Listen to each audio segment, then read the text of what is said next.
ಇದು ನನಗೆ ಆಶ್ಚರ್ಯ. ಆದರೂ ಡಾಕ್ಟ್ರಾಗಿ ನಿಮಗೆ ಗೊತ್ತಿರ್ಬೋದೇನೋ ಇದು, ಅದಕ್ಕೆ ಪತ್ರ ಓದ್ತಾ ಇದ್ದೀನಿ. ನಮಸ್ಕಾರ ಚಂದ್ರು ಸರ್ ಹಾಗೂ ಗೌರಿ ಅಮ್ಮನವರಿಗೆ.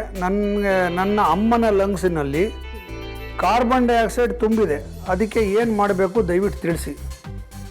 ಕಾರ್ಬನ್ ಡೈಆಕ್ಸೈಡ್ ಲಂಗ್ಸಲ್ಲಿ ತುಂಬಿದೆ ಅಂತ ಹೆಂಗೆ ಗೊತ್ತು ಅವ್ರಿಗೆ ಅಂತ ನನಗೆ ಅರ್ಥ ಆಗಬೇಕು ಇವಾಗ.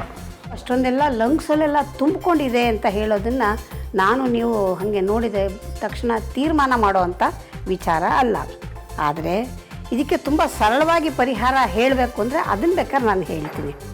ಅದಕ್ಕೆ ಏನು ಮಾಡಬೇಕು ಅಂದರೆ ದೀರ್ಘವಾಗಿ ಉಸಿರಾಟವನ್ನು ನೀವು ಅಭ್ಯಾಸ ಮಾಡಬೇಕು. ಅಂದರೆ ಒಂದು ಮೂಗನ್ನು ಮುಚ್ಕೊಂಡು ಕೇವಲ ಒಂದೇ ಮೂಗಿನಲ್ಲಿ ದೀರ್ಘವಾಗಿ ಉಸಿರಾಡ್ಕೊಳ್ಳೋದು, ದೀರ್ಘವಾಗಿ ಉಸಿರು ಬಿಡೋದು ಒಂದು 5 ನಿಮಿಷ ಮಾಡಿ. ನಂತರ ಈ ಮೂಗನ್ನು ಮುಚ್ಕೊಳ್ಳಿ, ಇದು ಒಂದೇ ಮೂಗಿನಲ್ಲಿ ಉಸಿರಾಟವನ್ನು ಮಾಡಿ. ಆವಾಗ ನಿಮ್ಮ ಕಂಡೀಷನ್ ಏನು ಅನ್ನೋದು ಸ್ವಲ್ಪ ಮಟ್ಟಿಗೆ ನಿಮಗೆ ಅರ್ಥ ಆಗುತ್ತೆ. ಆ ರೀತಿಯಲ್ಲಿ ಸ್ವಲ್ಪ ಅಭ್ಯಾಸವನ್ನು ಮಾಡಿದ್ದೇ ಆದರೆ ಯಾವುದೇ ರೀತಿ ಇನ್ಫೆಕ್ಷನ್ ಇರಲಿ, ಲಂಗ್ ಕೆಪಾಸಿಟಿ ಕಮ್ಮಿ ಇರೋವಂಥದ್ದಿರಲಿ, ಇದೆಲ್ಲದಕ್ಕೂ ಪರಿಹಾರ ನಮಗೆ ಈ ಉಸಿರಾಟದ ಪ್ರಕ್ರಿಯೆಯಲ್ಲೇ ಸರಿಪಡಿಸ್ಕೊಳ್ಳೋದಕ್ಕೆ ಸಾಧ್ಯ ಇದೆ.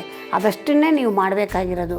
ಇದನ್ನು ಬೆಳಗ್ಗೆ ಸಾಯಂಕಾಲ 2 ಹೊತ್ತು ಒಂದು 10 ನಿಮಿಷ ಈ ಒಂದು ಅಭ್ಯಾಸವನ್ನು ಮಾಡ್ತಾ ಬಂದಿದ್ದೆ ಆದರೆ ನಿಮ್ಮ ಸಮಸ್ಯೆಗೆ ಬಹುಶಃ ಪರಿಹಾರ ಸಿಕ್ಕತ್ತೆ. ಪ್ರಯತ್ನ ಮಾಡಿ.